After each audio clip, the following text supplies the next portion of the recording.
Hey guys, this is me and Stephan. Welcome back to the Top Tour podcast. And today we are going to be talking about a very important topic. What do you think that topic is, Stephan? I think that topic is cyberbullying, which is what we're learning about in our home class this try. Exactly. So as part of what we've been learning in our home class for the last few weeks, we will be spreading awareness about cyberbullying in today's episode of our podcast. Exactly, that's right. And we'll be touching on what is cyberbullying, the many ways cyberbullying can affect your health, and what ways we can create a safer environment for ourselves and others, such as our students, and so that we can put an end to cyberbullying once and for all. That sounds wonderful to me again. Yep. So, according to DoSomething.com, a global movement made up of young people advocating for action on cyberbullying, they recorded that around 37% of young people between the ages of 12 and 17 have experienced cyberbullying in some form. What? So that means if there were 10 people in this room, at least 3 of us would have experienced cyberbullying, which is more than what we want. We want there to be 0. Exactly. Imagine that in a classroom. Yeah, right? It's ridiculous. So what exactly is cyberbullying and how can we identify it? Yes, anyway, so cyberbullying is a repeated behavior that happens in an online environment where you have the intent to use technology to inappropriately threaten or harass another person. As technology becomes more part of our lives, we typically see this occurring on social media platforms like, Facebook, Instagram, Twitter, Snapchat, anything.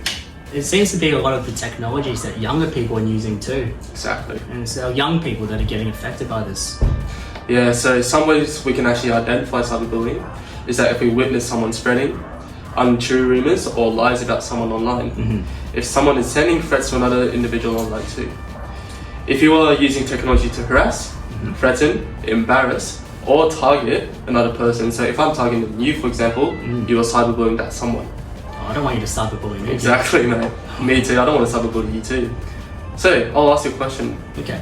What impacts could this have on someone?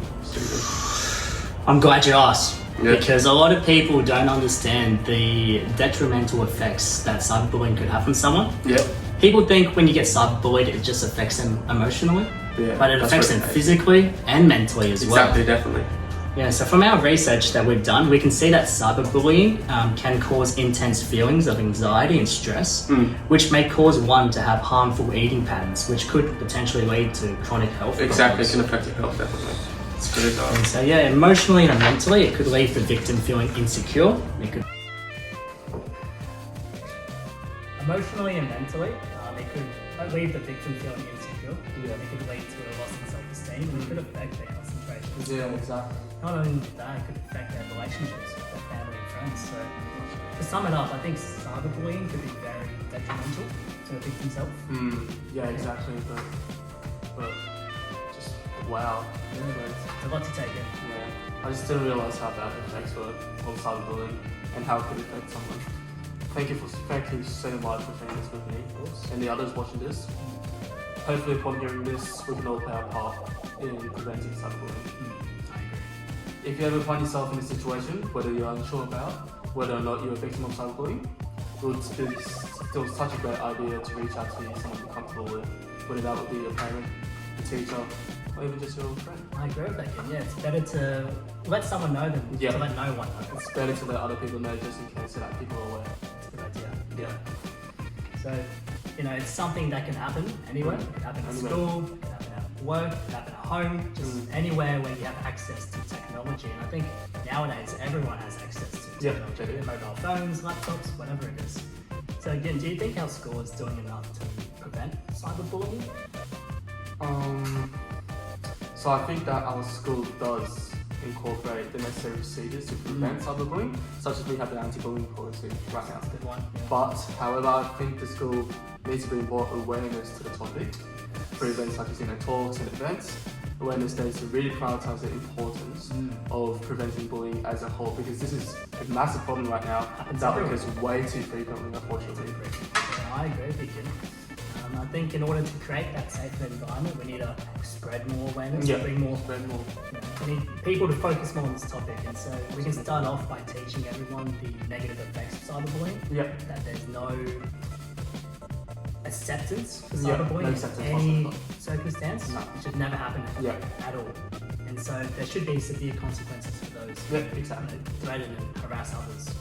And so, as part of our learning, you know that we've conducted that survey, which Yep. we gave to our fellow classmates to complete. You know, that we asked questions like, have they ever experienced cyberbullying? You know, and if so, what form of cyberbullying? And we got the results back, and it was quite overwhelming. Did you want to share that with everyone watching? Yeah, so it was pretty astonishing. 20 out of 24 students reported that they had experienced cyberbullying, and then the large majority of those students experienced being sent hurtful messages, as well as being trolled online. It's terrible. Yeah, so that shows that over 80% of students in our class, 80% of our students has experienced a form of cyberbullying. There's reported that this made them feel uncomfortable, obviously, and this affected them emotionally and mentally too.